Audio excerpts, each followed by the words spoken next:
Как и положено, избирательные участки республики открылись ровно в 8 часов утра. Мы находимся на избирательном участке номер 1 7-го округа, который расположился в здании Национальной библиотеки имени Ивана Папаскир. По спискам здесь голосуют более 1600 человек.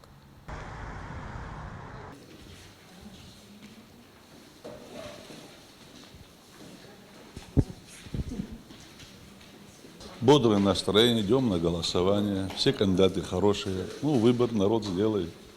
Хочу начать с поздравления народа Абхазии, который сегодня делает правильный выбор, который дальше будет способствовать развитию страны, государства, его признанию, развитию экономики.